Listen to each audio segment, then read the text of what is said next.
Peut-on vraiment changer le monde? Le scepticisme radical de Spinoza sur la révolution. Avez-vous déjà ressenti cette étrange sensation, ce moment où vous croyez fermement que vous allez changer quelque chose d'important dans votre vie, dans votre société, peut-être même dans le monde entier? Cette conviction brûlante qui vous fait croire que votre volonté, votre détermination, votre rage même contre l'injustice peuvent plier la réalité à votre désir? Et si je vous disais que le philosophe le plus radical de l'histoire moderne, celui qui a inspiré les plus grandes révolutions, pensait que cette conviction était une illusion? Pas une belle illusion, pas un mensonge noble, mais une erreur fondamentale sur la nature de la réalité elle-même. Avant de plonger dans cette histoire qui va bouleverser votre compréhension de la liberté, de la révolution et du changement social, j'ai une question pour vous. D'où nous regardez-vous en ce moment? Quel pays? Quelle ville? Et surtout, quelle heure est-il chez vous? Écrivez-le dans les commentaires, parce que cette communauté philosophique s'étend sur tous les continents, et je veux savoir où cette histoire vous trouve aujourd'hui. Et si vous aimez les histoires qui défient tout ce que vous pensiez savoir sur la liberté et le pouvoir, si vous voulez découvrir des vérités philosophiques que les institutions préfèrent garder cachées, alors ne partez pas sans vous abonner à cette chaîne. Activez la cloche de notification parce que ce voyage dans la pensée la plus radicale de l'Occident ne fait que commencer. Et si vous regardez sur votre téléphone portable, faites-moi une faveur. Appuyez sur ce bouton « J'aime » maintenant.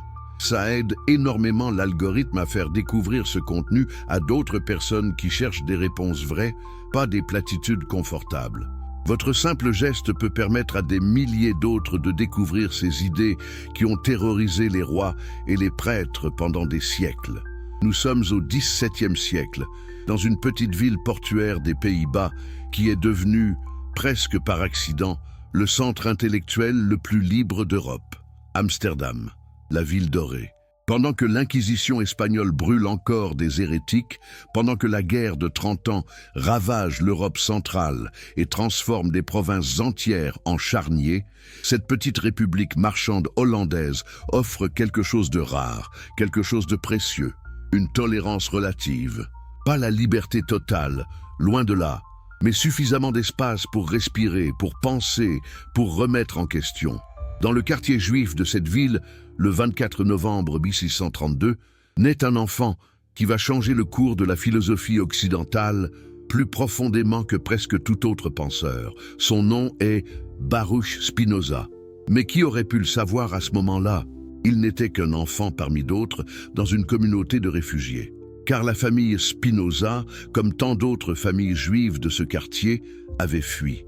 Fui l'horreur, fui la terreur pure, fui l'Inquisition ibérique qui avait transformé la péninsule en enfer pour quiconque ne se conformait pas à la foi catholique romaine imposée par la force. Imaginez ce que cela signifie.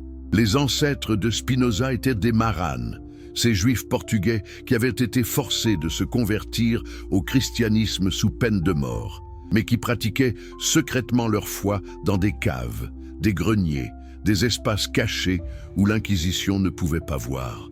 Pendant des générations, ces familles avaient vécu dans la terreur constante. Une dénonciation, un voisin jaloux, un enfant qui parle trop, et c'était la torture, l'autodafé, le bûcher. Pouvez-vous imaginer vivre ainsi? Pouvez-vous imaginer enseigner à vos enfants à mentir sur qui ils sont, à cacher leur identité la plus profonde, à vivre dans une double réalité perpétuelle? C'est de cette histoire que vient Spinoza. C'est de ce traumatisme générationnel qu'il émerge. Et peut-être que c'est précisément cette histoire qui l'a formé. Quand vous grandissez, en sachant que vos grands-parents ont dû feindre de croire en quelque chose qu'ils rejetaient, quand vous comprenez que la vérité officielle peut être un mensonge imposé par la violence, quand vous voyez que les autorités religieuses peuvent utiliser Dieu lui-même comme instrument de terreur, quelque chose change dans votre esprit. Vous commencez à questionner tout. Et Spinoza allait questionner absolument tout. Le jeune Baruch reçoit l'éducation traditionnelle d'un enfant juif prometteur. Il étudie l'hébreu, le Talmud, les commentaires rabbiniques, toute la tradition intellectuelle judaïque. Et il est brillant. exceptionnellement brillant. Ses professeurs voient en lui peut-être un futur rabbin, un érudit qui honorera la communauté. Mais quelque chose ne va pas. Le jeune homme commence à poser des questions embarrassantes, des questions dangereuses. Est-ce que Moïse a vraiment écrit la Torah? Est-ce que les miracles de la Bible se sont vraiment produits? Est-ce que Dieu a vraiment choisi le peuple juif parmi tous les autres? Et la question la plus dangereuse de toutes, est-ce que Dieu a vraiment un intellect, une volonté, des désirs comme les humains? Ces questions ne viennent pas de nulle part. Le jeune Spinoza fréquente des milieux chrétiens libéraux, des libres penseurs, des gens qui discutent de philosophie dans les cafés d'Amsterdam. Il découvre Descartes. René Descartes, le philosophe français qui avait osé douter de tout, qui avait déclaré qu'il fallait reconstruire toute connaissance sur des fondements rationnels certains. Mais Descartes, malgré son audace, avait reculé. Il avait fait des compromis avec l'Église catholique. Il avait préservé Dieu, l'âme, le libre arbitre. Il avait maintenu une division entre l'esprit et le corps, entre le naturel et le surnaturel. Spinoza lit Descartes et voit immédiatement les failles, les compromis, les endroits où le philosophe français a reculé devant les implications radicales de sa propre méthode. Et le jeune homme, ce polisseur de lentilles en devenir, se dit « Et si nous allions jusqu'au bout ? Et si nous ne faisions aucun compromis? Et si nous suivions la raison là où elle mène, même si elle détruit toutes nos croyances confortables ?» En 1654, son père, Michael Spinoza, meurt. Baruch, à 22 ans, reprend l'entreprise familiale avec son frère Gabriel. Commerce de fruits secs et autres marchandises. C'est une vie respectable, une vie prévue. Mais ce n'est pas la vie que Spinoza veut. Son esprit est ailleurs. Il est dans les livres de Hobbes, qui décrit la politique comme pure mécanique du pouvoir.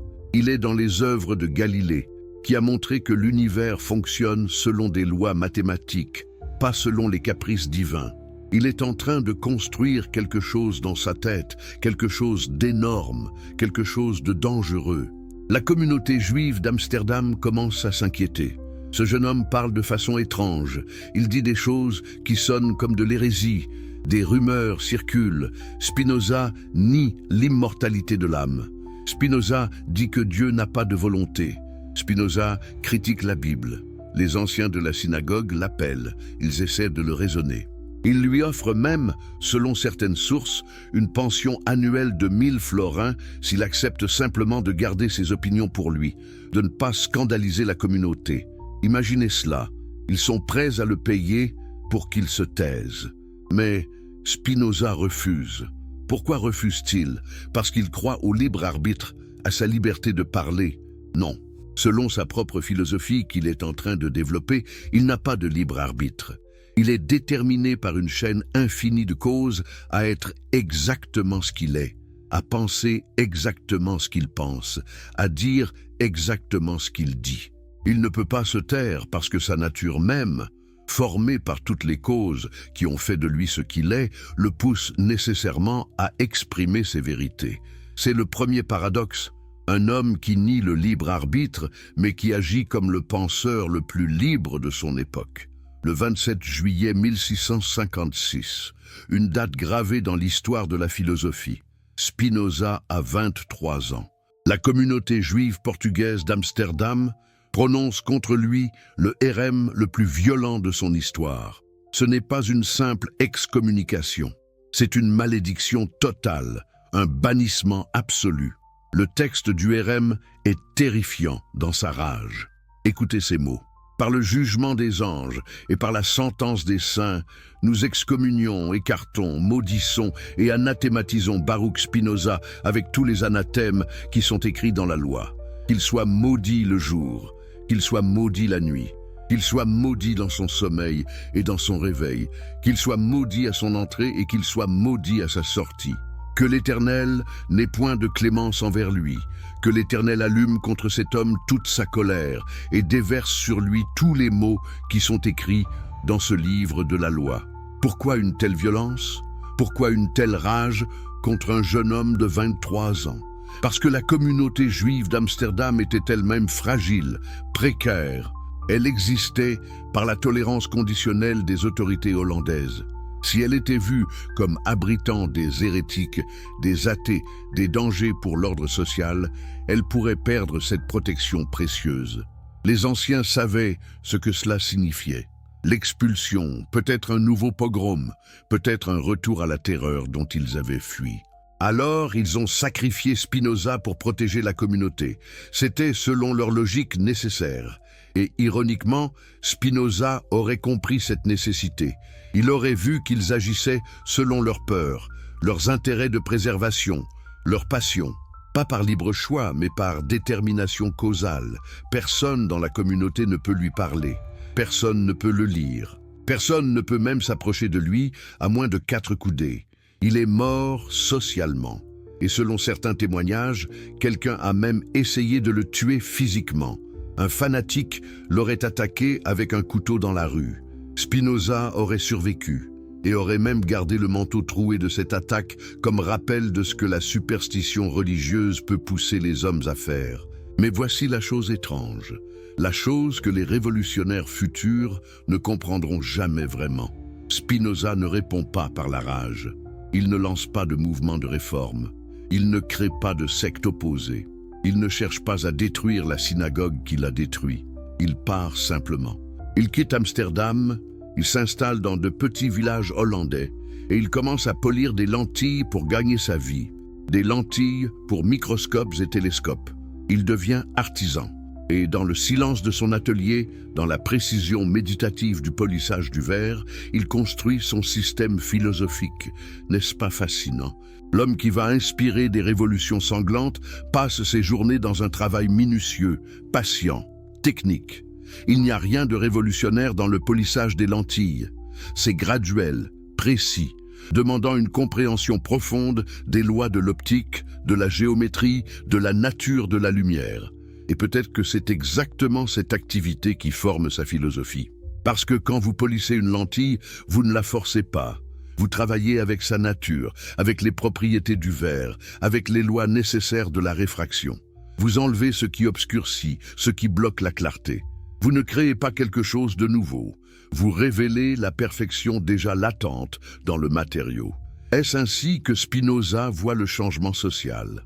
Pas comme création révolutionnaire de quelque chose de nouveau, mais comme enlèvement graduel de ce qui obscurcit notre compréhension de la nécessité naturelle. Pas comme imposition violente d'un idéal imaginé, mais comme révélation patiente de ce qui est déjà réel mais caché par nos illusions. Vers 1660 ou 1661, Spinoza s'installe à Rijnsburg, un petit village près de Leyde.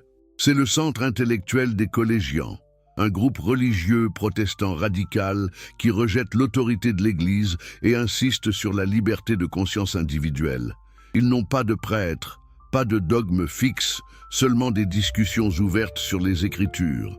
C'est dans ce milieu que Spinoza trouve une communauté intellectuelle. Et c'est là qu'il reçoit la visite qui va changer le cours de sa vie philosophique. Henry Oldenburg, secrétaire de la Royal Society de Londres, vient le voir. La Royal Society était la plus prestigieuse institution scientifique d'Europe, rassemblant des esprits comme Isaac Newton, Robert Boyle, Robert Hooke. Oldenburg entend parler de ce polisseur de lentilles juif excommunié qui a des idées philosophiques extraordinaires. Il vient, il discute, et Oldenburg est stupéfait. Cet homme, dans ce petit village hollandais, est en train de développer un système philosophique plus radical, plus cohérent, plus audacieux que tout ce qui existe en Europe. Ils commencent une correspondance qui va durer des années. Spinoza écrit des lettres où il expose ses idées sur Dieu, sur la nature, sur l'esprit humain, sur la liberté. Et ces lettres circulent, copiées à la main, dans les cercles intellectuels européens. L'anonymat est nécessaire parce que ce que Spinoza dit est dangereux. Il dit que Dieu et la nature sont la même chose. Deus sive natura, Dieu ou la nature. Il n'y a pas de Dieu personnel au-delà de l'univers qui le gouverne selon sa volonté. Il y a seulement la substance infinie, éternelle, qui existe par nécessité absolue et dont toutes choses sont des modifications nécessaires. Comprenez-vous ce que cela signifie? Cela signifie qu'il n'y a pas de création, pas de moment où Dieu a décidé de créer le monde, pas de choix divin, pas de providence, pas de plan. L'univers n'a pas été créé, il existe éternellement par nécessité absolue. Et tout ce qui se passe dans cet univers se passe par nécessité absolue. Chaque mouvement d'atomes, chaque pensée humaine, chaque événement historique, c'est l'expression nécessaire de la nature infinie de Dieu nature. Mais alors, qu'est-ce que cela signifie pour la révolution? Si tout est nécessaire, si nous n'avons pas de libre arbitre, si nous ne pouvons pas choisir d'agir autrement que nous agissons, comment peut-on parler de transformer la société? Comment peut-on condamner les tyrans s'ils sont aussi nécessairement déterminés que leurs victimes? Comment peut-on justifier la révolte contre l'injustice si l'injustice elle-même fait partie de l'ordre nécessaire des choses? Ce sont les questions qui vont torturer les disciples de Spinoza pendant 3 siècles, parce qu'ils veulent utiliser ces idées pour justifier la révolution, mais ces idées semblent saper les fondements mêmes de l'action révolutionnaire. Ils veulent sa critique de la religion et de la monarchie, mais ils ne veulent pas de son déterminisme radical. Ils veulent la moitié de Spinoza, la moitié confortable. Mais Spinoza ne se divise pas. Son système est une chaîne unique de déduction géométrique où chaque partie dépend de toutes les autres. Vous ne pouvez pas prendre sa critique de la superstition sans prendre son déterminisme. Vous ne pouvez pas prendre son naturalisme sans prendre sa négation du libre arbitre. C'est un package complet. Prenez tout ou ne prenez rien. En 1663, Spinoza déménage à Würzburg, dans ce qui est maintenant la banlieue de La Haye. Il loge chez son maître de latin, puis chez un artiste peintre nommé Daniel Tiedemann. Il commence à enseigner la philosophie de Descartes à un étudiant nommé Casearius. Et de ces leçons naît son premier livre publié, Les principes de la philosophie de Descartes. C'est une exposition claire et systématique de la philosophie cartésienne, mais c'est aussi une sorte de camouflage, parce que Spinoza présente Descartes, mais tout philosophe attentif peut voir entre les lignes où Spinoza dépasse Descartes, où il corrige Descartes, où il va au-delà. Pendant ce temps, il travaille sur son chef-d'œuvre, l'éthique. Éthique démontrée selon la méthode géométrique.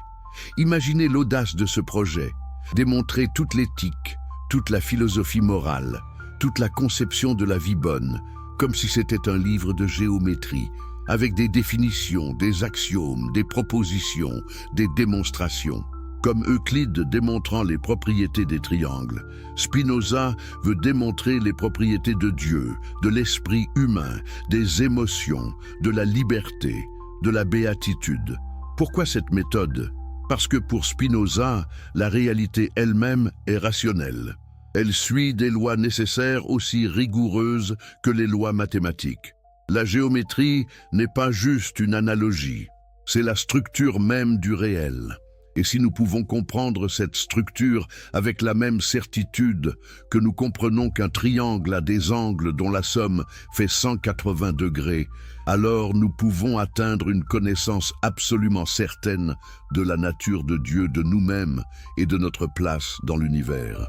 Mais quelque chose interrompt ce travail, quelque chose d'urgent. La situation politique aux Pays-Bas devient tendue. Il y a un conflit entre les républicains qui soutiennent les États provinciaux et la liberté politique et les orangistes qui soutiennent la maison d'Orange et un gouvernement plus monarchique. Et au cœur de ce conflit, il y a la question de la religion.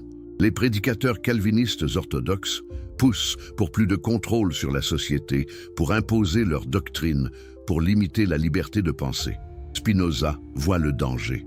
Il voit que la même alliance entre religion et pouvoir politique, qui a produit l'Inquisition, qui a produit les guerres de religion, qui a produit toutes les horreurs de l'intolérance, menace de s'imposer même dans cette république relativement tolérante. Et il décide qu'il doit intervenir, pas avec des armes, pas en organisant une résistance, mais avec un livre. Un livre qui démontrera pourquoi l'État doit être séparé de la religion, pourquoi la liberté de penser est nécessaire à la stabilité politique, pourquoi la Bible ne doit pas être utilisée comme autorité politique. Il met de côté l'éthique et écrit le traité théologico-politique. C'est 1670 quand il est publié, anonymement bien sûr, avec une fausse adresse d'éditeur. Et c'est un scandale immédiat, un scandale énorme. Parce que dans ce livre, Spinoza fait des choses que personne n'avait jamais faites avec cette systématicité. Il analyse la Bible comme si c'était un texte humain ordinaire. Il montre les contradictions, les erreurs historiques, les impossibilités. Il argumente que Moïse n'a pas pu écrire la Torah parce que la Torah décrit la mort de Moïse. Il dit que les prophètes n'étaient pas des philosophes, mais des hommes avec des imaginations vives qui exprimaient des vérités morales simples à travers des images superstitieuses. Il nie les miracles, pas en disant qu'ils ne se sont pas produits, mais en démontrant que le concept même de miracle est contradictoire. Un miracle serait une violation des lois naturelles.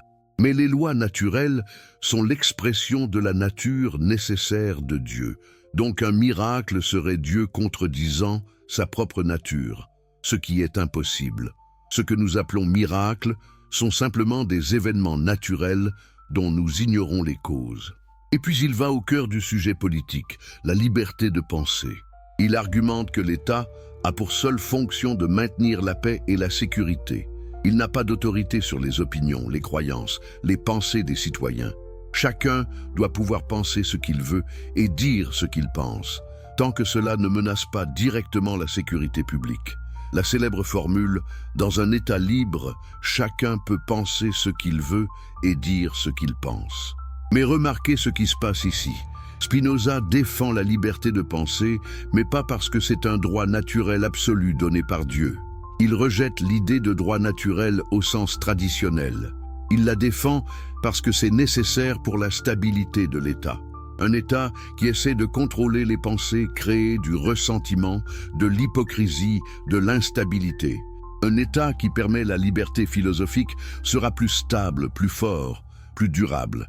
C'est un argument pragmatique, utilitaire, fondé sur la compréhension des passions humaines réelles, pas sur des principes moraux abstraits. La réaction est immédiate et violente. Les théologiens dénoncent le livre comme le plus dangereux jamais écrit. Ils l'appellent « forgé en enfer par un juif renégat et le diable ». Les autorités le bannissent officiellement en 1674. Mais bien sûr, les interdictions ne font qu'augmenter l'intérêt. Le livre circule sous le manteau dans toute l'Europe. Il est lu avidement par les intellectuels, copié, discuté, dénoncé, admiré, craint. Et Spinoza, il retourne tranquillement à son éthique. Il retourne à son atelier de polissage de lentilles. Il vit simplement, frugalement. Il a peu de possessions. Il refuse des offres de positions académiques prestigieuses. Quand l'université de Heidelberg lui offre une chaire de philosophie, il refuse poliment, sachant que cela viendrait avec des restrictions sur ce qu'il pourrait enseigner. En 1673, il fait quelque chose d'extraordinaire et controversé.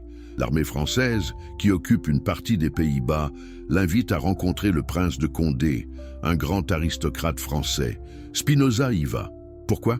Nous ne savons pas exactement. Certains spéculent qu'il espérait influencer la politique française vers plus de tolérance. D'autres pensent qu'il était simplement curieux.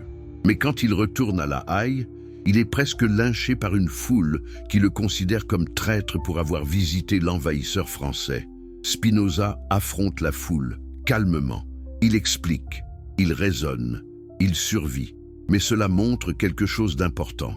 Même dans la République hollandaise relativement tolérante, même dans le pays le plus libre d'Europe, la passion politique peut se transformer instantanément en violence meurtrière. Les multitudes, mues par la peur et le nationalisme, ne raisonnent pas. Elles agissent selon leurs affects immédiats. Et ce sont ces affects, ces passions incompréhensibles pour elles-mêmes, qui rendent les révolutions si imprévisibles et si souvent sanglantes. En 1675, Spinoza pense que l'éthique est enfin prête. Il fait des démarches pour la publier. Mais les rumeurs commencent immédiatement. Les théologiens, déjà enragés par le traité théologico-politique, préparent leurs attaques. Ils disent que ce nouveau livre prouve que Spinoza est athée, qu'il nie la providence divine, qu'il détruit toute morale. Et ils ont raison, bien sûr, selon leur définition. Spinoza nie un Dieu personnel. Il nie la providence.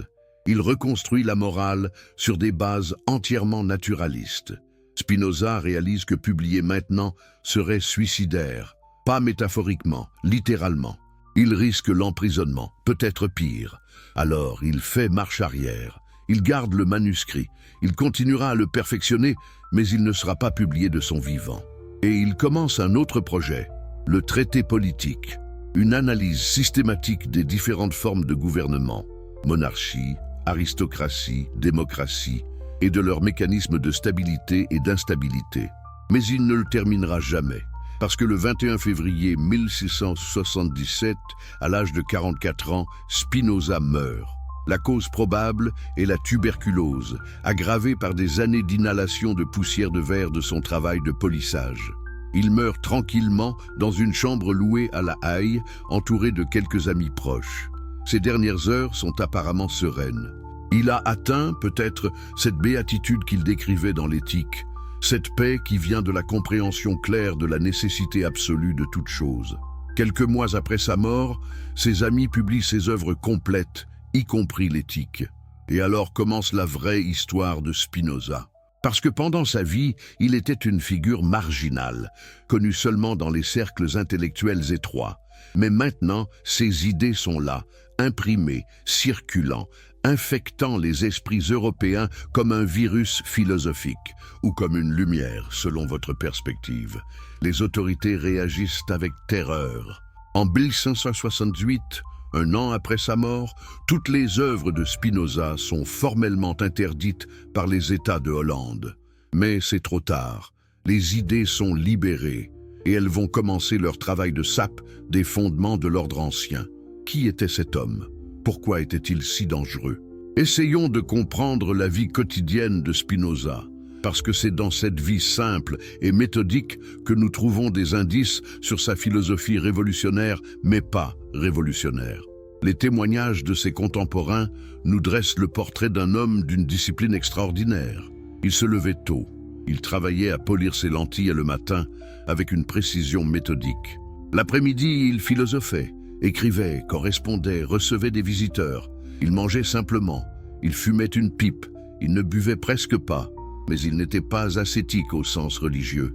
Il n'y avait rien de mortification de la chair chez lui. Il aimait la compagnie, la conversation, le rire même. Ses logeurs témoignent qu'il pouvait être charmant, drôle, engageant. Il allait parfois au théâtre. Il esquissait des portraits.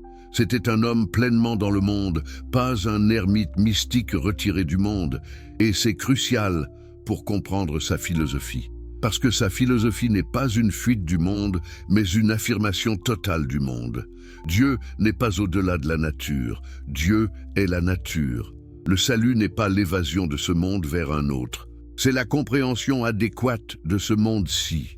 La béatitude n'est pas la transcendance, mais l'immanence, la compréhension de notre place nécessaire dans l'ordre total de la nature. Alors qu'est-ce que cela signifie pour la politique ? Qu'est-ce que cela signifie pour la révolution? Si Dieu est nature, alors il n'y a pas de législateur transcendant qui décrète ce qui est juste. La justice n'est pas quelque chose gravé dans le ciel. C'est une relation entre des puissances naturelles. Un État est juste non pas parce qu'il conforme à une loi divine ou à un droit naturel abstrait, mais parce qu'il maximise la puissance collective d'agir de ses citoyens. Spinoza introduit un concept qui va devenir central dans toute la philosophie politique ultérieure, le conatus. C'est le mot latin pour effort ou tendance.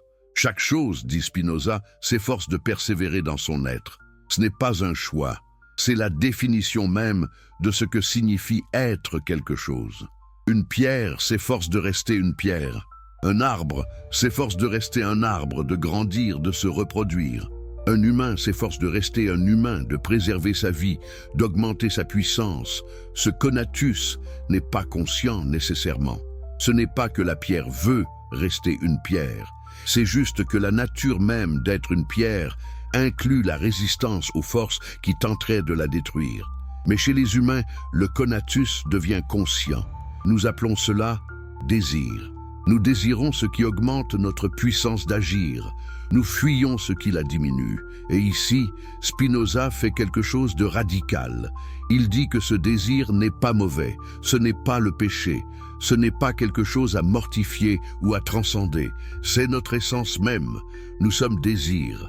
Et la question éthique n'est pas comment supprimer le désir, mais comment désirer adéquatement. Comment augmenter notre puissance d'agir réelle plutôt qu'imaginaire? Parce que la plupart de nos désirs sont inadéquats. Ils sont basés sur des idées confuses de ce qui augmente vraiment notre puissance. Nous désirons la vengeance, pensant qu'elle nous rendra forts, mais elle nous affaiblit. Nous désirons la domination, pensant qu'elle nous rendra libres, mais elle nous asservit à notre besoin de dominer. Nous désirons la richesse, la gloire, le plaisir sensuel, pensant qu'ils nous rendront heureux, mais ils nous laissent toujours insatisfaits, cherchant la prochaine dose. Alors quel est le désir adéquat? C'est le désir de comprendre. La connaissance elle-même augmente notre puissance d'agir. Quand je comprends les causes de quelque chose, je ne suis plus passif face à elle. Je deviens actif. Je peux travailler avec les causes, les composer de nouvelles façons, augmenter ma capacité d'affecter et d'être affecté. Et le plus haut genre de connaissance, pour Spinoza, est ce qu'il appelle la science intuitive, ou connaissance du troisième genre. C'est la compréhension de chaque chose particulière comme découlant nécessairement de la nature éternelle de Dieu nature. Quand j'atteins ce genre de connaissance, je vois chaque chose subspecie aeternitatis, sous l'aspect de l'éternité. Je vois l'événement temporel comme expression nécessaire de l'ordre éternel. Et dans cette vision, je trouve la paix, la béatitude, ce que Spinoza appelle l'amor Dei intellectualis, l'amour intellectuel de Dieu. Mais comment cela s'applique-t-il à la politique? Comment cela s'applique-t-il à la question de si nous pouvons changer le monde? Spinoza dirait « Vous ne pouvez pas changer le monde au sens de violer ses lois nécessaires. Vous ne pouvez pas faire que les humains cessent d'agir selon leurs passions.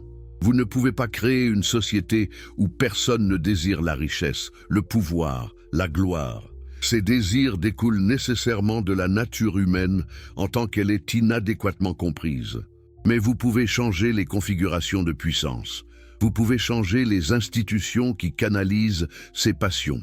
Vous pouvez éduquer les gens à comprendre leurs vraies causes, diminuant ainsi le pouvoir des passions tristes, haine, peur, superstition, et augmentant le pouvoir des passions joyeuses, amour, générosité, compréhension. Et c'est là que nous arrivons à la critique dévastatrice de Spinoza de la superstition politique. Parce que la superstition, pour lui, n'est pas juste une erreur cognitive, c'est un système de contrôle social, c'est l'instrument par lequel les puissants maintiennent leur domination sur les multitudes. Comment fonctionne ce système? Par la peur. Les gens ont peur de la mort, de la souffrance, de l'incertitude. Cette peur est naturelle, inévitable. Mais les institutions religieuses et politiques exploitent cette peur. Elles disent « Si vous n'obéissez pas, Dieu vous punira. Si vous ne croyez pas les doctrines correctes, vous brûlerez en enfer éternellement. Si vous ne soutenez pas le roi oint par Dieu, vous serez damnés. » Et les gens, dans leur peur, obéissent. Non pas par compréhension, mais par terreur. Ils internalisent la domination, ils surveillent leurs propres pensées, censurent leurs propres doutes, deviennent les gardiens de leur propre prison mentale. Spinoza voit cela et il est révolté. Mais sa révolte n'est pas morale au sens ordinaire. Il ne dit pas « c'est mal d'exploiter les gens ». Il dit « c'est inefficace, c'est instable. Ça produit un état faible et des citoyens misérables ». Un état basé sur la superstition et la peur peut maintenir l'ordre pour un temps, mais c'est un ordre fragile. Le ressentiment s'accumule. Les esprits les plus forts se rebellent, l'hypocrisie devient universelle, et finalement le système s'effondre dans la violence. Alors quelle est l'alternative? Un état basé sur la compréhension rationnelle des citoyens? Mais Spinoza est réaliste. Il sait que la masse des gens n'atteindra jamais le troisième genre de connaissance. La plupart vivront toujours principalement selon l'imagination et les passions. Alors, comment gouverner les multitudes sans exploiter leur superstition? La réponse de Spinoza est subtile. Vous créez des institutions qui, même quand les gens agissent selon leurs passions, canalisent ces passions vers des fins qui augmentent la puissance collective. Vous créez un État où il est dans l'intérêt propre des gouvernants de promouvoir le bien commun. Vous créez des contre-pouvoirs qui empêchent la concentration excessive du pouvoir.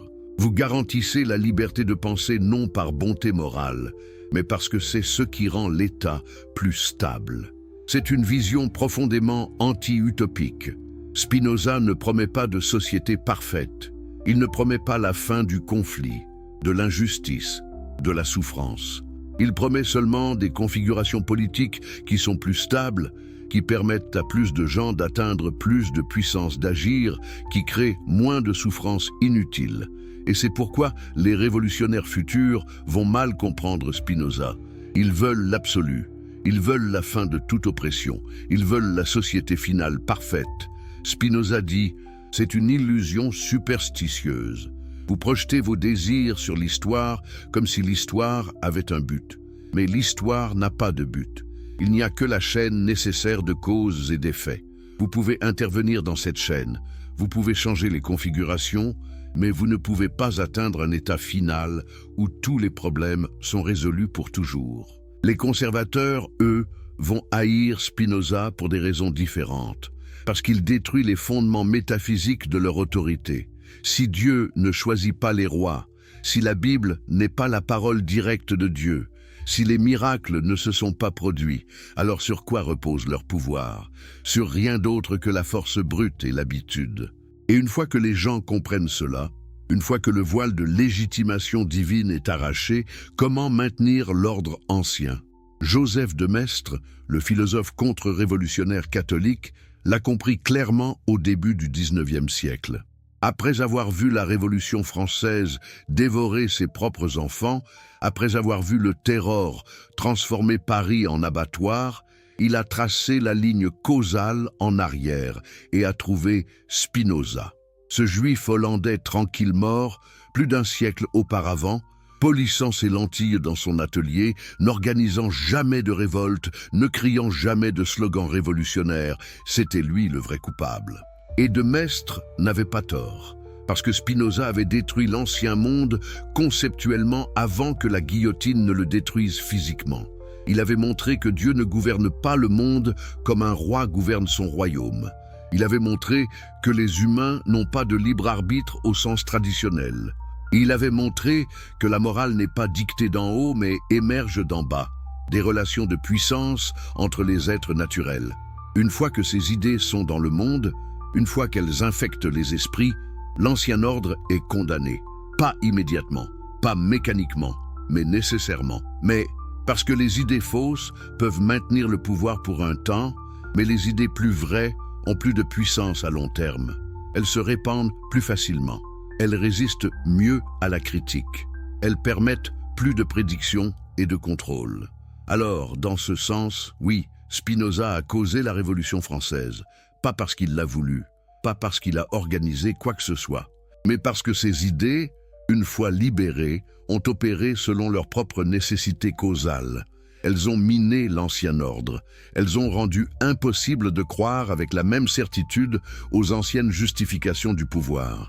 Mais, et voici le paradoxe crucial, Spinoza aurait été horrifié par une grande partie de la Révolution française, le culte de la raison, de la superstition déguisée. La vertu révolutionnaire imposée par la terreur, des passions violentes rationalisées, l'idée que la volonté générale peut ne jamais se tromper, une dangereuse mystification du pouvoir populaire, parce que Spinoza savait quelque chose que les Jacobins ont oublié. Les multitudes agissent principalement selon leurs passions, pas selon la raison. Et quand vous mobilisez les multitudes avec des passions révolutionnaires, la haine des aristocrates, la peur des traîtres, l'espoir utopique d'une société parfaite, ces passions ne restent pas sous contrôle rationnel. Elles s'intensifient, elles se radicalisent, elles se retournent contre leur propre créateur. Robespierre pensait qu'il était l'instrument de la vertu. Il pensait qu'en éliminant les ennemis de la République, il créait la société parfaite. Mais selon la philosophie spinoziste, il était juste un homme mu par ses propres passions inadéquates, peur, ambition, fanatisme moral, qui rationalisait ses passions comme vertu avec un V majuscule. Et quand finalement Robespierre lui-même est monté sur l'échafaud, quand la Révolution a dévoré ses propres enfants, qu'est-ce que cela a prouvé? Exactement ce que Spinoza aurait prédit, que les révolutions basées sur les passions inadéquates des multitudes, plutôt que sur la compréhension rationnelle des causes, aboutissent nécessairement au chaos et à la tyrannie. Mais cela ne signifie pas que nous ne devons jamais agir politiquement. Cela signifie seulement que nous devons agir avec une compréhension claire de ce qui est possible et de ce qui ne l'est pas. Nous ne pouvons pas créer des humains parfaits. Nous ne pouvons pas éliminer les passions. Nous ne pouvons pas construire une société où personne ne désire le pouvoir ou la richesse. Ces désirs découlent nécessairement de la condition humaine. Mais nous pouvons créer des institutions qui canalisent ces désirs de façon moins destructive. Nous pouvons éduquer les gens à comprendre les vraies causes de leurs passions, diminuant ainsi leur pouvoir. Nous pouvons maximiser la liberté de penser, permettant aux idées plus vraies de circuler et de se répandre. Nous pouvons construire des États qui augmentent la puissance collective d'agir plutôt que de la diminuer. C'est le programme politique spinoziste. Ce n'est pas sexy. Ce n'est pas dramatique, ça ne fait pas de bons slogans révolutionnaires.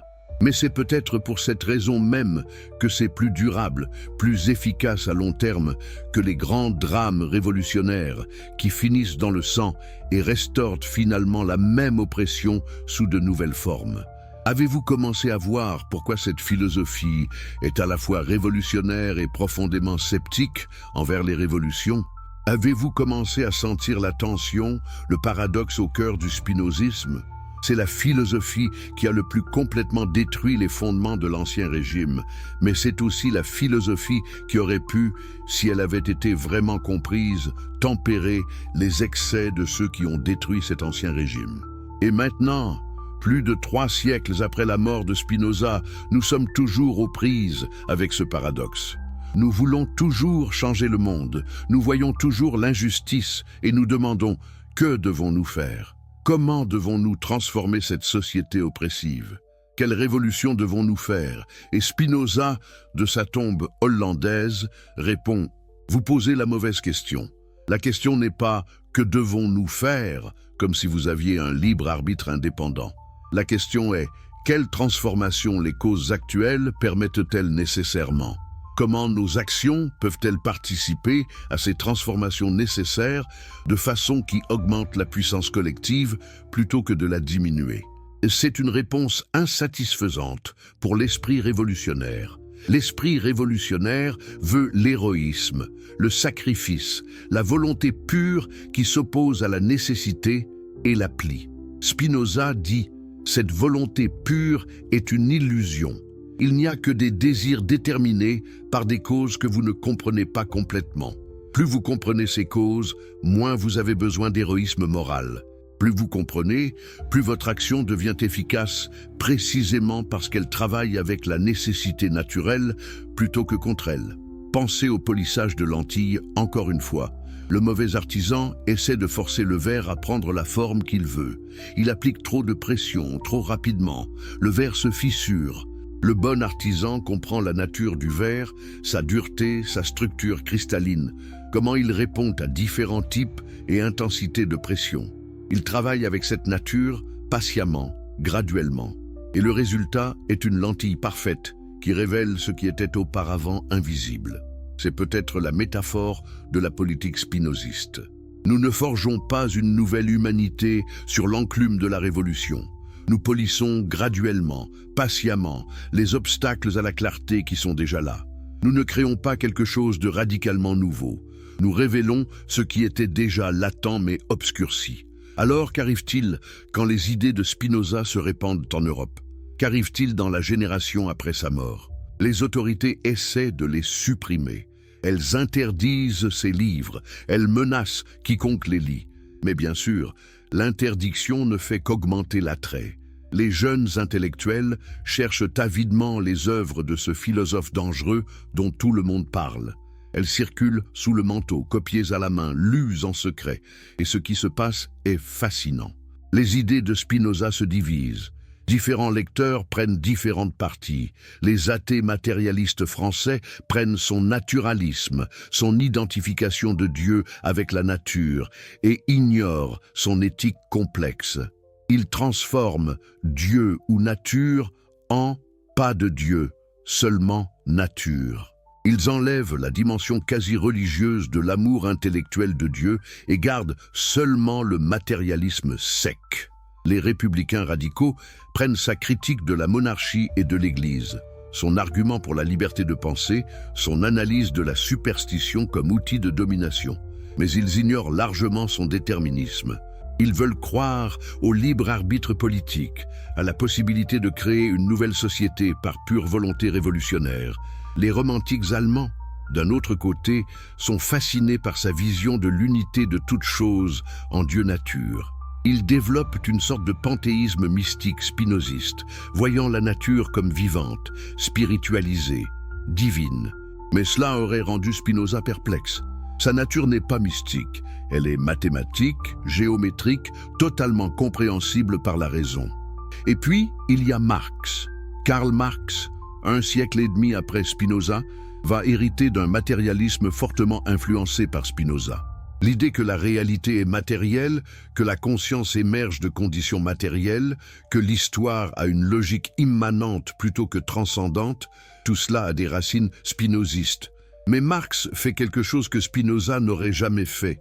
Il réintroduit la téléologie. Il dit que l'histoire se dirige nécessairement vers le communisme. Les contradictions du capitalisme produiront nécessairement sa propre négation. C'est déterministe, oui, mais c'est un déterminisme avec une fin, un but, une destination finale.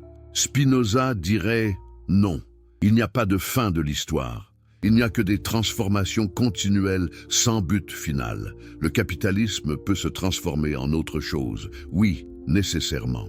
Mais cette transformation ne sera pas la réalisation d'un potentiel latent vers une société parfaite. Ce sera juste une nouvelle configuration de relations de pouvoir avec ses propres contradictions, ses propres instabilités, ses propres formes d'oppression. Cela semble pessimiste? Peut-être, mais c'est aussi libérateur. Parce que si vous croyez en une fin téléologique de l'histoire, vous pouvez justifier n'importe quelle violence au présent comme nécessaire pour atteindre cette fin parfaite. Si vous savez que la révolution aboutira à la société sans classe, alors les millions morts dans le processus sont un prix acceptable. Les fins justifient les moyens. Mais si vous rejetez la téléologie, si vous comprenez qu'il n'y a pas de fin finale, seulement des transformations continues, alors vous ne pouvez pas justifier la violence présente par un futur utopique. Vous devez évaluer chaque action selon ses effets réels sur la puissance collective d'agir ici et maintenant, pas selon sa contribution imaginée à un futur impossible. C'est pourquoi le spinozisme authentique est profondément anti-autoritaire. Il retire les justifications pour le pouvoir tyrannique au nom du peuple ou pour le bien de l'humanité future. Il dit « Prouvez que vos actions augmentent la puissance collective maintenant, pas dans un futur hypothétique. » Mais cela le rend aussi profondément anti-romantique sur la révolution. La révolution ne peut pas être justifiée comme acte sublime de liberté humaine, transcendant la causalité naturelle.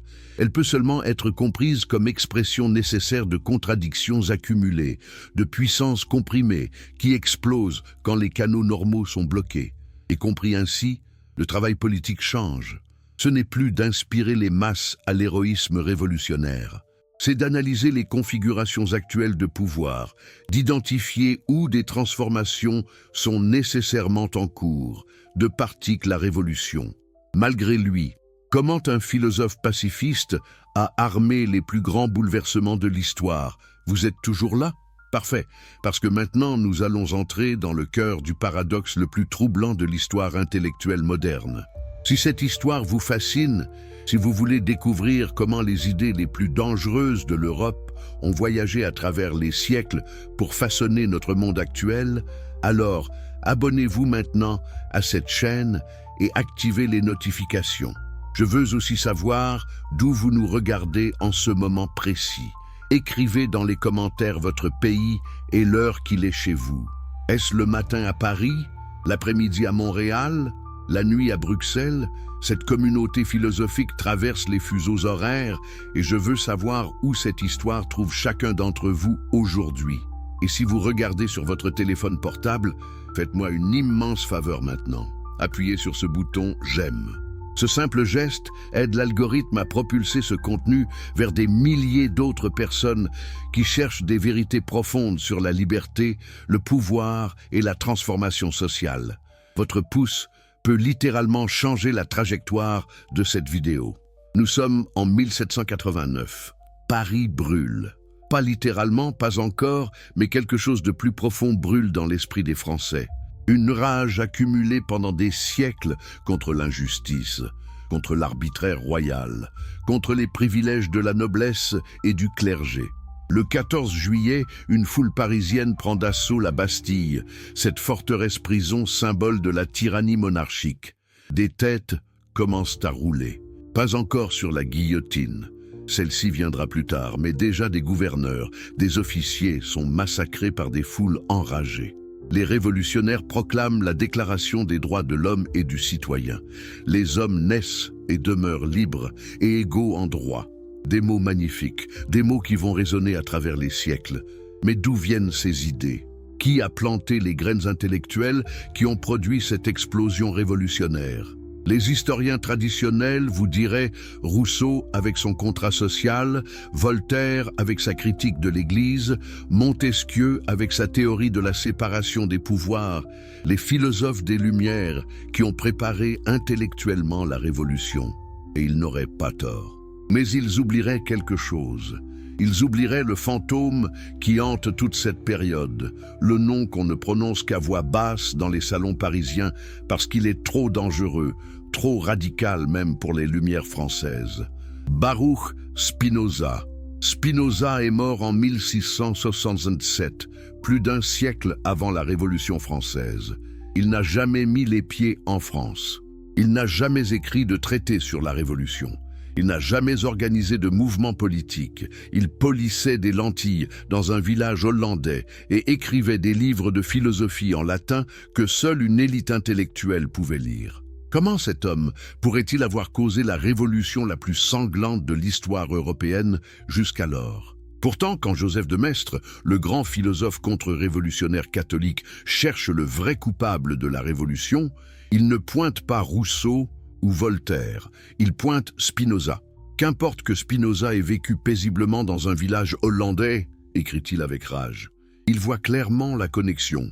Ce juif tranquille avait forgé les armes intellectuelles qui ont décapité Louis XVI. Comment est-ce possible? Comment une philosophie écrite dans la solitude d'un atelier de polissage de lentilles a-t-elle voyagé à travers l'Europe, muté, évolué et finalement explosé sur les barricades parisiennes? C'est une histoire de transmission clandestine, de malentendus créatifs, d'idées qui prennent vie propre une fois libérées dans le monde. Après la mort de Spinoza en 1667, ses amis publient ses œuvres complètes, incluant enfin l'éthique qu'il avait gardée cachée toute sa vie. Les autorités hollandaises les interdisent immédiatement en 1678. Mais les interdictions, nous le savons maintenant, ne font qu'augmenter l'attrait. Les jeunes intellectuels européens, toujours affamés de scandales et de transgressions, cherchent avidement ces textes interdits. Ils les copient à la main. Ils les font circuler sous le manteau. Ils en discutent dans des cercles secrets, sachant que la simple possession de ces livres pourrait les mettre en danger. Et ces livres voyagent. Ils traversent les frontières. Ils arrivent en France, ce grand royaume catholique où l'Église et la monarchie sont étroitement entrelacées, où le pouvoir absolu du roi est justifié par le droit divin, où remettre en question la religion, c'est remettre en question l'État lui-même. Dans les cafés parisiens, dans les salons aristocratiques où les philosophes se réunissent, dans les cercles intellectuels qui fleurissent malgré la censure royale, le spinozisme commence à se répandre. Mais il se répand d'une manière étrange, parce que personne n'ose se dire spinoziste ouvertement. C'est un suicide social et potentiellement un suicide tout court. Alors les gens prennent des morceaux de Spinoza, les reformulent, les cachent dans d'autres philosophies, les diluent les transforme. Le matérialisme français du XVIIIe siècle, cette philosophie radicale développée par des hommes comme le baron d'Holbach, Denis Diderot, Julien Offray de la Métrie, est profondément influencée par Spinoza, même si ces philosophes ne l'admettent pas toujours ouvertement. Ils prennent son naturalisme radical, son identification de Dieu avec la nature, et le poussent plus loin. Ils disent « Si Dieu est nature, alors parlons juste de nature et abandonnons complètement le mot Dieu. Si tout est matière en mouvement selon des lois nécessaires, alors il n'y a pas d'âme immatérielle, pas de vie après la mort, pas de jugement divin. » D'Holbach écrit son « Système de la nature », publié anonymement en 1770, un texte tellement athée et matérialiste qu'il choque même Voltaire, qui pourtant n'était pas tendre avec l'Église. Le livre est brûlé publiquement par les autorités. Mais encore une fois, cela ne fait qu'augmenter sa diffusion clandestine. Et dans ce livre, bien que Spinoza ne soit pas mentionné directement, son esprit plane sur chaque page. L'univers comme système autosuffisant qui n'a besoin d'aucun créateur externe. L'homme comme partie de la nature, déterminé par des lois aussi rigoureuses que celles qui régissent les planètes. La morale comme expression de relations de pouvoir naturel, non comme commandement divin. Mais voici où ça devient intéressant. Ces matérialistes français transforment Spinoza en quelque chose qu'il n'était pas tout à fait. Ils enlèvent la dimension quasi-religieuse de sa philosophie, cet amour intellectuel de Dieu dont Spinoza parlait, cette béatitude qui vient de la compréhension de notre unité avec la substance infinie. Ils gardent seulement le matérialisme sec, mécanique. Et surtout, ils utilisent ce matérialisme non pas comme Spinoza l'aurait voulu, comme invitation à la contemplation philosophique, mais comme arme polémique contre l'Église et la monarchie.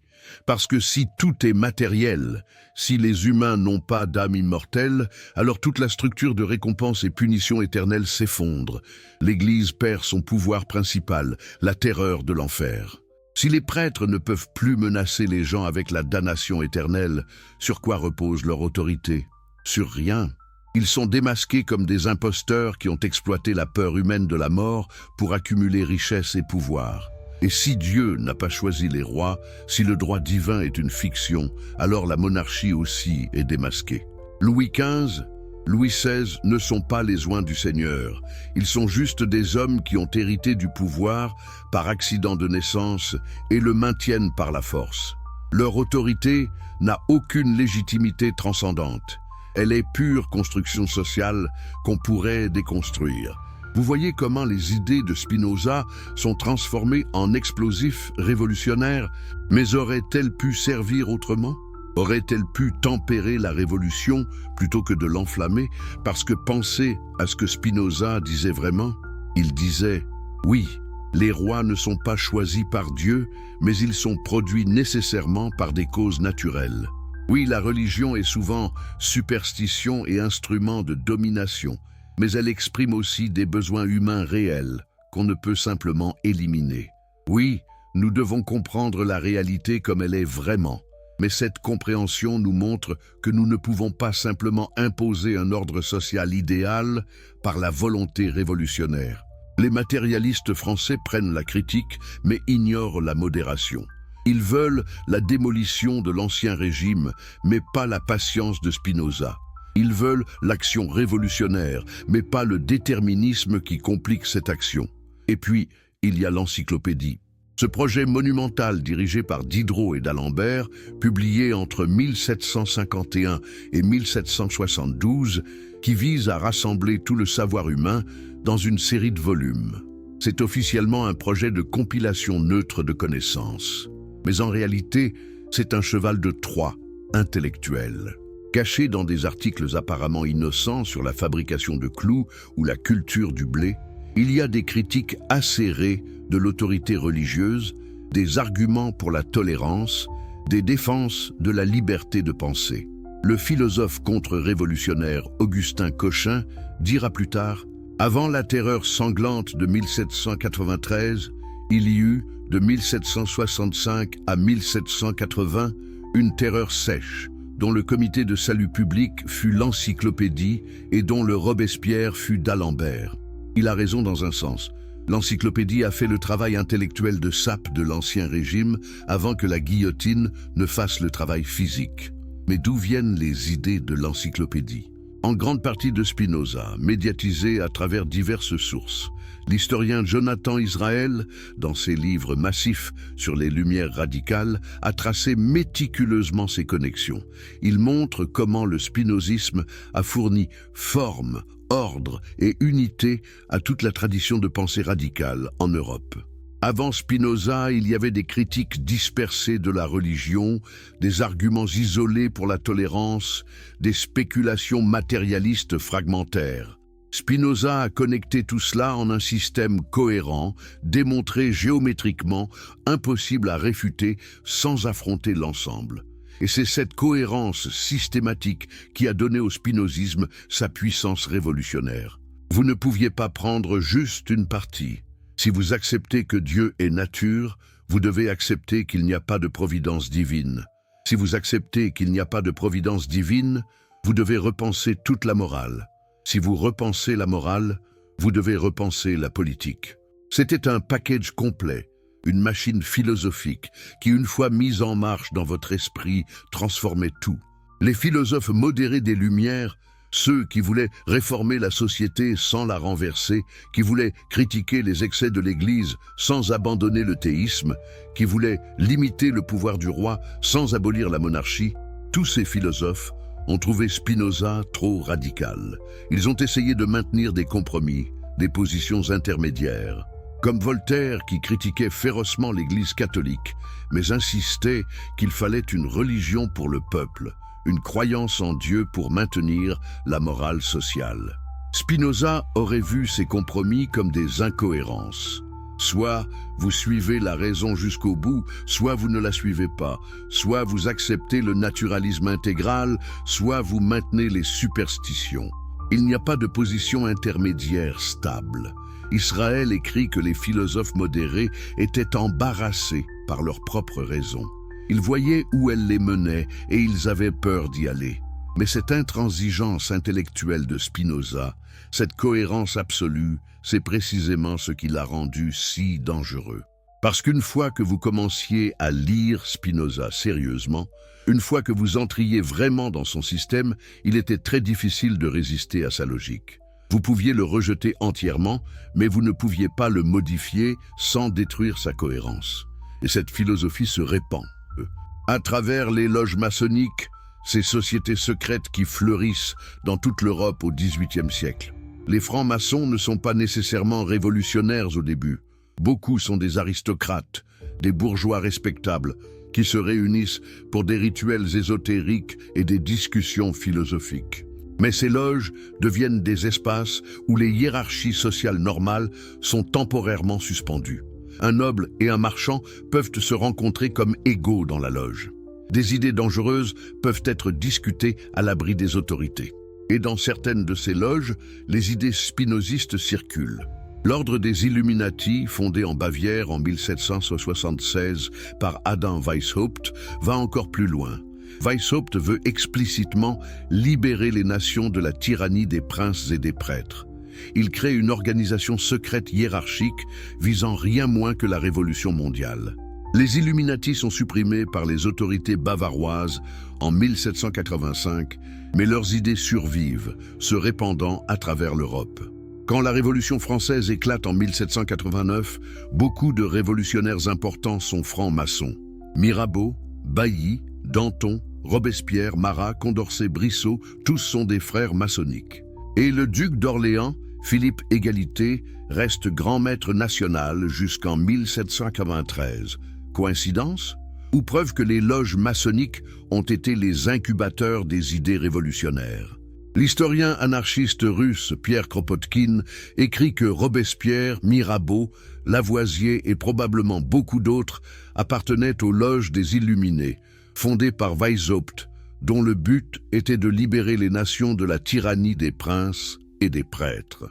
Si c'est vrai, alors la connexion entre le spinozisme radical et la révolution est encore plus directe.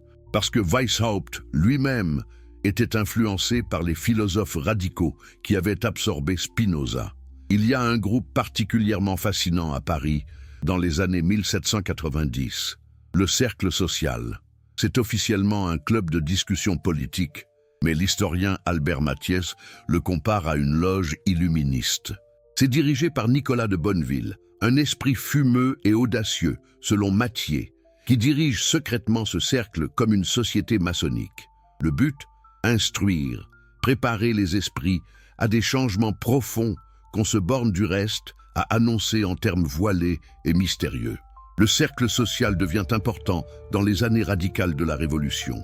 Et puis il y a Gracchus Babeuf et sa conspiration des égaux en 1796, la première tentative véritablement communiste de prise de pouvoir révolutionnaire. Babeuf veut abolir la propriété privée, établir l'égalité absolue. Sa conspiration est découverte et il est exécuté, mais son ami Philippe Buonarroti survit et continue à propager ses idées après la Révolution. Et dans leur livre précoce, La Sainte Famille, Marx et Engels confirment la connexion entre le cercle social et la révolution socialiste. Le mouvement révolutionnaire qui commença en 1789 dans le cercle social, qui au milieu de son parcours eut pour principaux représentants Leclerc et Roux, et qui finalement, avec la conspiration de Babeuf, fut temporairement vaincu, donna naissance à l'idée communiste que l'ami de Babeuf, Buonarroti, réintroduisit en France après la Révolution de 1830. Vous voyez la ligne. De Spinoza aux matérialistes français, aux Illuminati, au cercle social, à Babeuf, à Buonarroti et finalement à Marx. C'est ce que l'historien Jonathan Israel appelle les Lumières radicales, une tradition intellectuelle qui court souterrainement à travers l'Europe, menant directement au socialisme révolutionnaire du XIXe siècle. Mais voici l'ironie déchirante, le paradoxe qui rend tout cela si troublant. Spinoza lui-même aurait probablement été horrifié par une grande partie de cela, pas par les buts peut-être, mais par les méthodes, pas par le désir d'égalité et de liberté, mais par la violence révolutionnaire, par les massacres de masse, par la terreur. Parce que la terreur jacobine de 1793-1794, quand la guillotine fonctionnait jour et nuit à Paris, quand des milliers de personnes étaient exécutées pour suspicion d'être ennemis de la République, quand Robespierre et le comité de salut public gouvernaient par la peur pure, qu'est-ce que c'était selon l'analyse spinoziste? C'étaient des hommes agissant selon leurs passions inadéquates, la peur et la haine, rationalisant ces passions comme vertus révolutionnaires. Robespierre parlait constamment de vertu. Il disait que la révolution devait créer des citoyens vertueux, que ceux qui n'étaient pas vertueux devaient être éliminés. Mais qu'est-ce que la vertu pour Robespierre? C'était conformité à son idéal républicain, obéissance à la volonté générale telle qu'il la définissait. Et ceux qui n'étaient pas conformes, les aristocrates, bien sûr, mais aussi les modérés qui voulaient arrêter la révolution, les fédéralistes qui voulaient plus d'autonomie locale, les hébertistes qui étaient trop radicaux, les dantonistes qui n'étaient pas assez radicaux. La définition de « ennemi du peuple » s'élargissait constamment, jusqu'à ce que presque tout le monde soit potentiellement suspect. Spinoza aurait vu cela comme la logique inévitable d'une révolution basée sur des passions inadéquates, plutôt que sur la compréhension rationnelle. Quand vous mobilisez les masses avec la haine des oppresseurs, cette haine ne s'arrête pas proprement aux vrais oppresseurs. Elle continue, cherchant toujours de nouvelles cibles. Quand vous promettez une société parfaite et que la réalité résiste, vous concluez que certaines personnes sont des obstacles à éliminer. La violence révolutionnaire a sa propre logique d'escalade. Et qu'est-ce qui a finalement arrêté la terreur? Pas une conversion morale, pas une illumination philosophique, simplement la fatigue et la peur. Même les révolutionnaires les plus ardents ont commencé à avoir peur d'être les prochaines victimes. Quand Robespierre lui-même a été guillotiné le 28 juillet 1794, c'était par des révolutionnaires qui savaient qu'ils seraient prochains s'ils n'agissaient pas. C'était pure mécanique de pouvoir, pure politique de survie. Exactement le genre d'analyse que Spinoza aurait faite. Mais alors, Si Spinoza aurait critiqué la Révolution française, pourquoi de Maistre avait-il raison de le blâmer pour elle? Parce que Spinoza avait fourni les outils intellectuels qui ont rendu la Révolution possible, même s'il n'avait pas prévu comment ces outils seraient utilisés. C'est comme inventer la dynamite. Alfred Nobel a inventé la dynamite pour la construction, pour faire exploser des rochers et creuser des tunnels. Mais une fois inventée, la dynamite a été utilisée pour la guerre. Nobel ne voulait pas ça, mais il ne pouvait pas contrôler comment son invention serait utilisée une fois dans le monde. Spinoza a inventé la dynamite philosophique qui a fait exploser l'Ancien Régime. Il pensait peut-être qu'elle serait utilisée pour la construction patiente d'une société plus rationnelle. Mais une fois que les idées sont dans le monde, elles opèrent selon leur propre logique causale, pas selon les intentions de leur créateur. Et voici la chose la plus étrange. Spinoza lui-même aurait accepté cela. Selon sa propre philosophie, il ne pouvait pas avoir agi autrement qu'il a agi.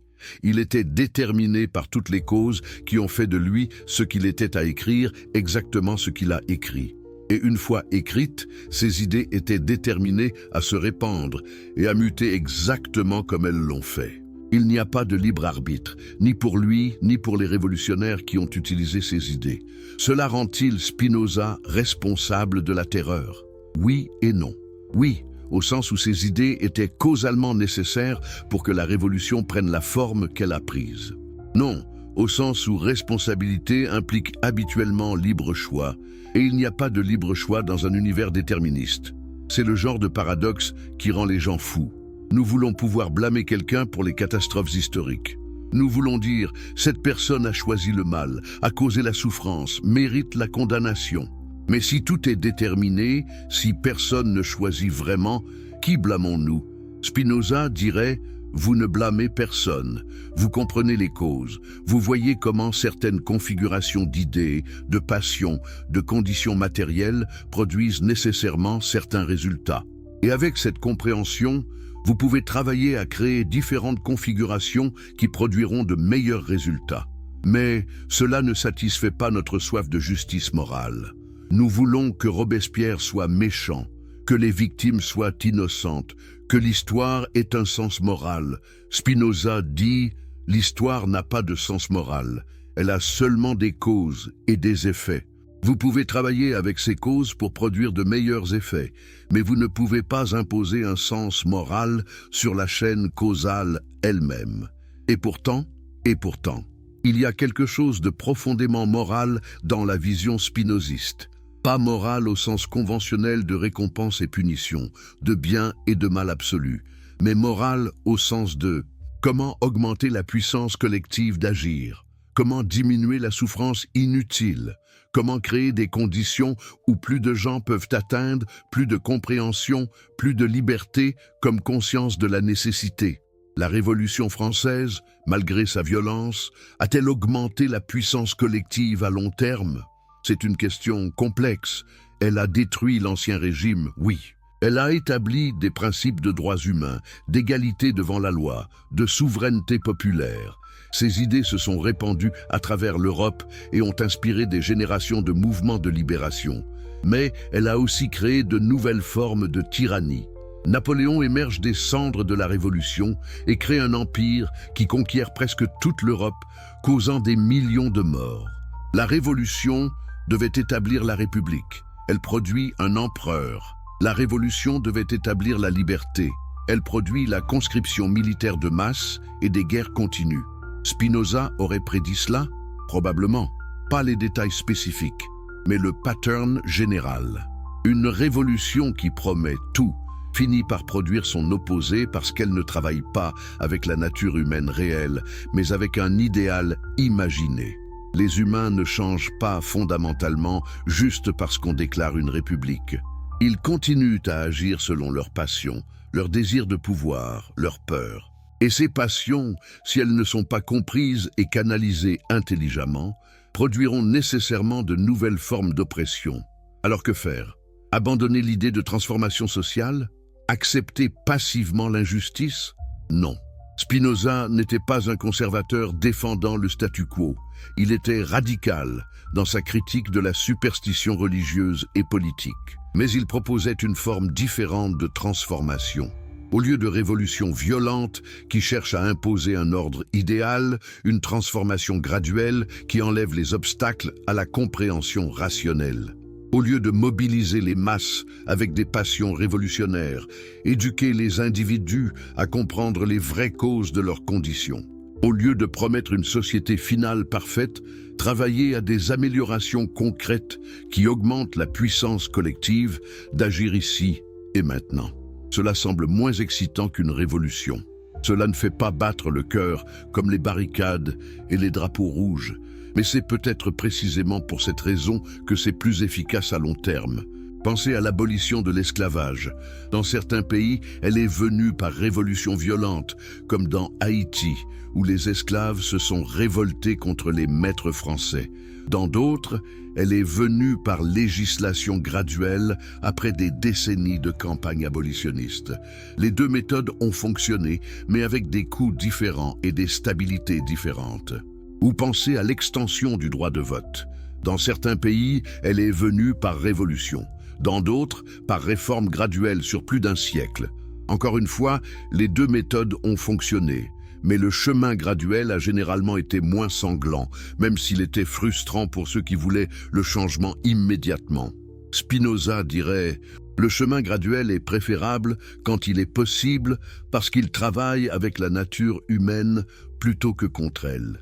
Il permet aux gens de s'adapter, de changer leurs habitudes mentales, de développer de nouvelles institutions sans le trauma de la rupture révolutionnaire totale.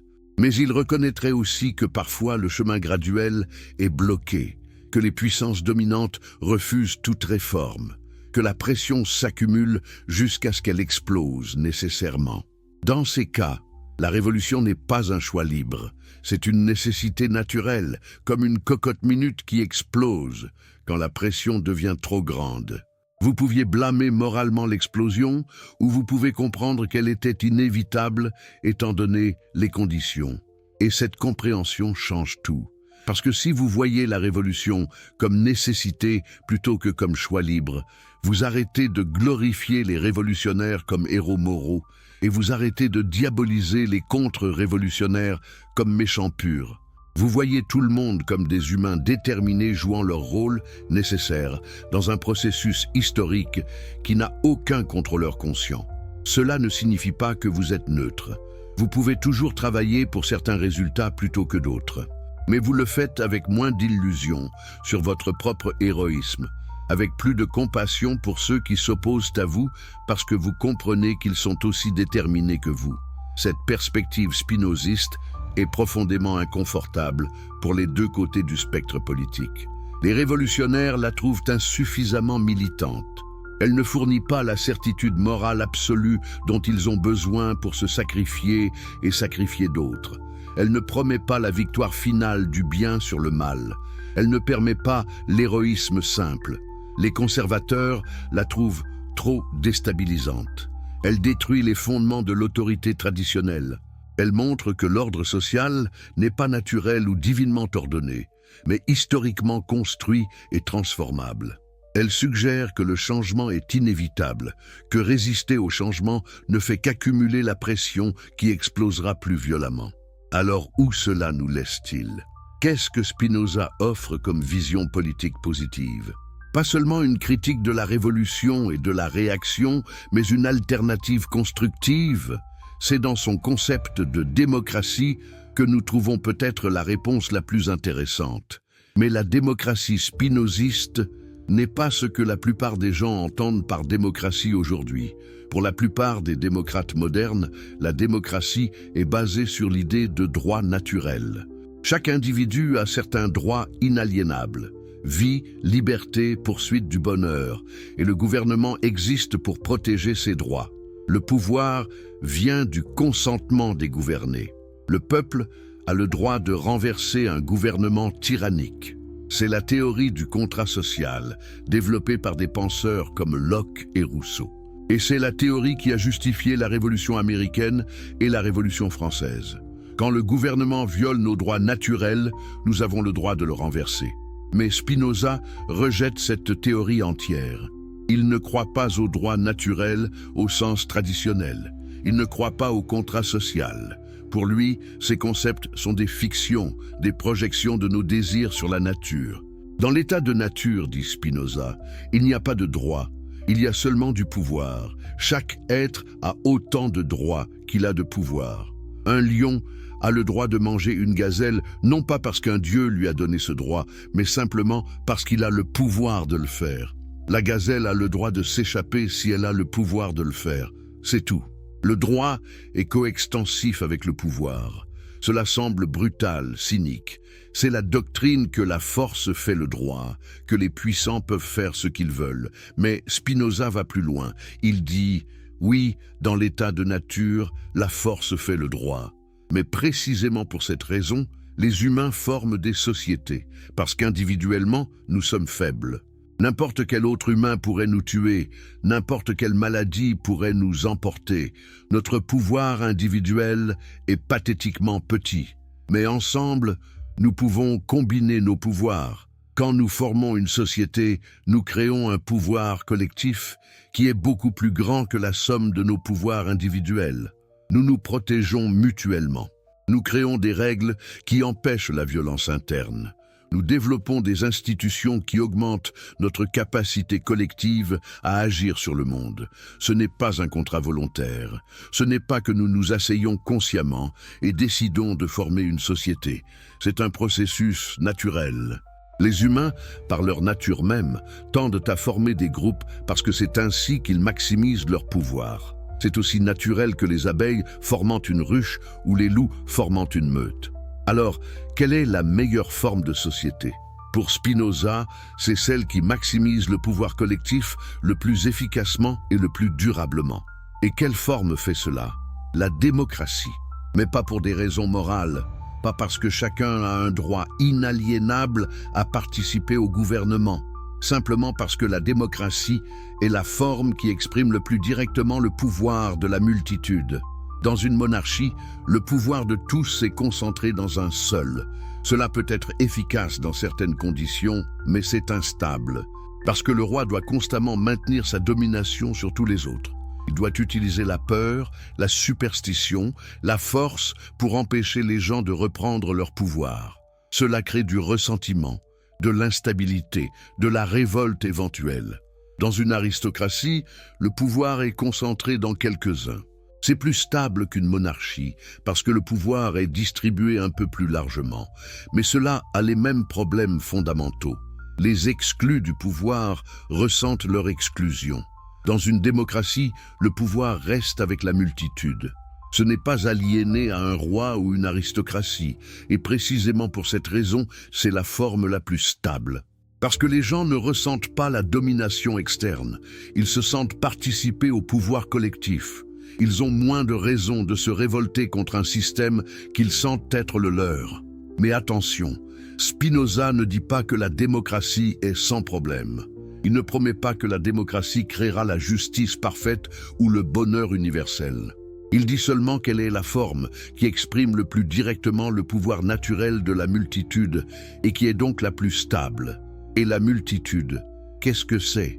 C'est crucial de comprendre que Spinoza ne parle pas du peuple comme entité unifiée. Le peuple est une abstraction, une fiction.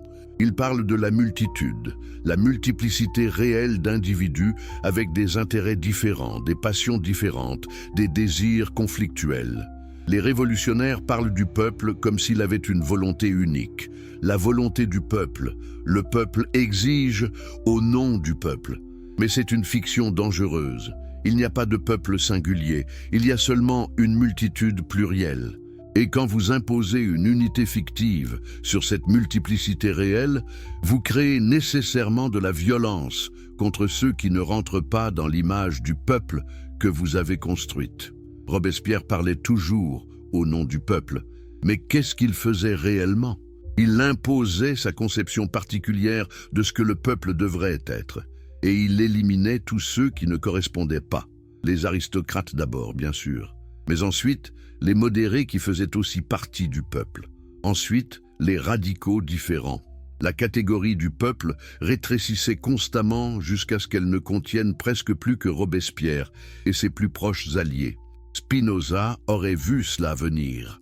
Quand vous parlez du peuple comme entité unifiée avec une volonté unique, vous créez un concept que vous pouvez manipuler pour exclure vos ennemis. Ceux qui s'opposent à moi s'opposent au peuple. Donc, ils doivent être éliminés. C'est la logique de toutes les dictatures qui se prétendent populaires. La solution spinoziste est de reconnaître la multiplicité irréductible de la multitude, de créer des institutions politiques qui permettent à cette multiplicité de s'exprimer, de négocier, de composer des intérêts sans les supprimer dans une fausse unité. Comment faire cela concrètement? Spinoza n'a pas eu le temps de le développer complètement. Il est mort en travaillant sur son traité politique qui devait analyser les différentes formes de gouvernement. Mais nous pouvons extrapoler certains principes de ce qu'il a écrit. Premier principe, la liberté de penser est absolument essentielle, non pas comme droit moral abstrait, mais comme nécessité pragmatique. Un État qui essaie de contrôler les pensées des citoyens crée de l'hypocrisie, du ressentiment, de l'instabilité. Les gens penseront ce qu'ils pensent de toute façon. Vous ne pouvez pas contrôler l'esprit. Tout ce que vous pouvez faire en interdisant certaines pensées est de forcer les gens à mentir, créant une culture de duplicité. Alors laissez les gens penser et dire ce qu'ils veulent, tant qu'ils ne menacent pas directement la sécurité publique. Laissez toutes les idées se battre dans l'arène publique. Les idées vraies ont plus de pouvoir à long terme que les fausses idées parce qu'elles correspondent mieux à la réalité. Si vous avez confiance en vos propres idées, vous n'avez pas besoin de censurer les alternatives. Cela était radical au XVIIe siècle. C'est toujours radical aujourd'hui dans beaucoup d'endroits, mais Spinoza avait compris quelque chose que beaucoup de gens ne comprennent toujours pas. Vous ne pouvez pas créer une vraie stabilité sociale en supprimant la dissidence. Vous créez seulement une fausse paix qui explosera éventuellement. Deuxième principe, séparation de la religion et de l'État. Encore une fois, non pas pour des raisons de droits abstraits, mais par nécessité pragmatique. Quand la religion et l'État sont entrelacés, chacun corrompt l'autre. La religion devient instrument de domination politique. L'État devient sanction de superstition religieuse. Les dissidents religieux deviennent ennemis d'État. Les opposants politiques deviennent hérétiques. Séparez les deux. Laissez la religion dans la sphère privée où les gens peuvent croire ce qu'ils veulent.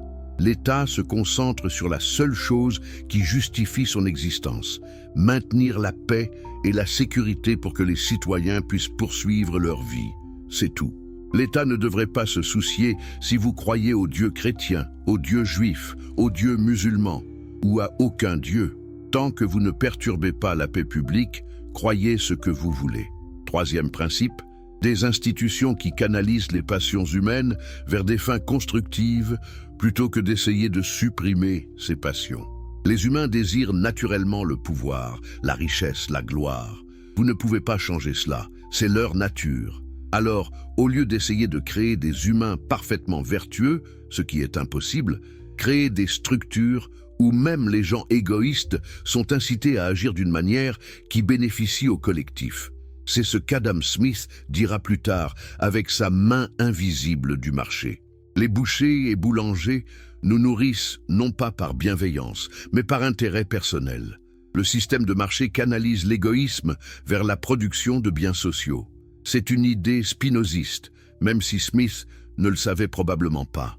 Appliquée à la politique, créer des contre-pouvoirs de façon que même les dirigeants égoïstes ne peuvent pas devenir tyranniques. Créer de la transparence de façon que la corruption soit exposée. Créer des élections régulières de façon que les dirigeants doivent plaire aux citoyens pour garder le pouvoir. Ce ne sont pas des innovations de Spinoza. Beaucoup venaient de l'expérience républicaine hollandaise qu'il observait. Mais Spinoza leur donne une justification philosophique plus profonde. Ce ne sont pas des compromis regrettables avec la nature humaine imparfaite. C'est travailler intelligemment avec la nature humaine réelle pour produire la meilleure société possible compte tenu des contraintes naturelles. Quatrième principe, l'éducation. Pas l'endoctrinement, mais l'éducation réelle qui augmente la capacité des gens à comprendre les vraies causes des choses.